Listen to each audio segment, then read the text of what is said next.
اور श्री नगर में BJP media प्रभारी मंजूर अहमद बट से हमारे सहयोगी रईस अहमद ने डीडीसी चुनाव के बारे में खास बातचीत की।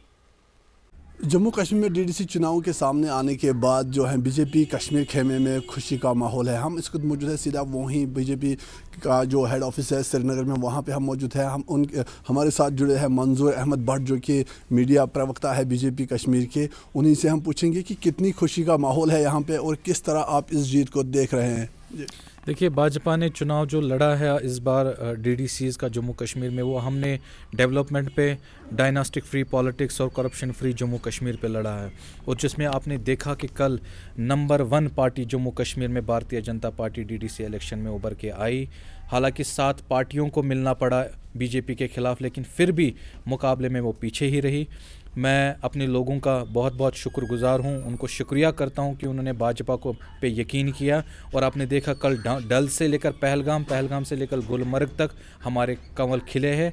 और हम एक मॉडल के तौर पे ये कॉन्स्टिट्यूट जहाँ से हमारी जो सीटें आई है, हम इन ब्लॉकों को, इन डिस्ट्रिक्टों को हम मॉडल के तौर पे उतारेंगे आने वाले जो असेंबली इलेक्शन है। और आप देखेंगे जो एक तरक्की की राह वाकई में जो कश्मीरियों ने देखी है, नया कश्मीर का ख्वाब, उसको हम आगे ले जाएंगे।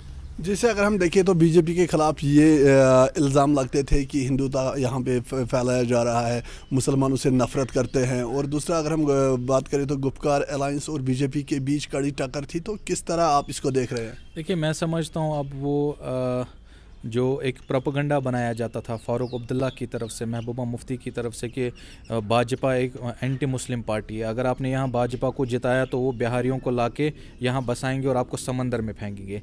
लेकिन फारूक अब्दुल्ला का साहब का तब बीजेपी ख़राब नहीं थी जब उमर अब्दुल्ला यहाँ से उठा के उसको कैबिनेट का वज़ीर बनाया गया। भाजपा गवर्नमेंट, वाजपेयी साहब तब हमारे प्राइम मिनिस्टर थे, तब बीजेपी ख़राब नहीं थी। लेकिन आज लोगों में कहीं ना कहीं समझ है, आज लोगों के हाथ में स्मार्टफोन है, आज सब कुछ पता चल जाता है। आपने देखा कि जम्मू कश्मीर में जहां पर खास करके कश्मीर वैली में कभी कंवल खिला नहीं था, आज कश्मीरियों ने उस पर भरोसा किया। आप वो नारा याद कीजिए हमारे फॉर्मर चीफ मिनिस्टर महबूबा साहिबा का कि जब तक 370 वापस नहीं आएगा तिरंगा नहीं उठेगा, कश्मीर में खून की नदियां बहेंगी, तिरंगा उठाने के लिए कोई नहीं रहेगा। लेकिन आज जो लोगों ने वोट कास्ट किया, यहाँ पर वोट डालने निकले, वो एक तमाचा था उन गुपकार गैंग के लिए कि वो नहीं, हमें डेमोक्रेसी पे यकीन है, भारत पे यकीन है। और उन्होंने वोट डाला और अपने उस गरीब माँ के बेटे को जिताया जो अपने इलाके में काम करना चाहता था, जिसको 70 साल से दबाया जाता था। तो आज आम गरीब लोगों का इलेक्शन था, लोगों ने वोट डाला, इससे बड़ा क्या हो सकता।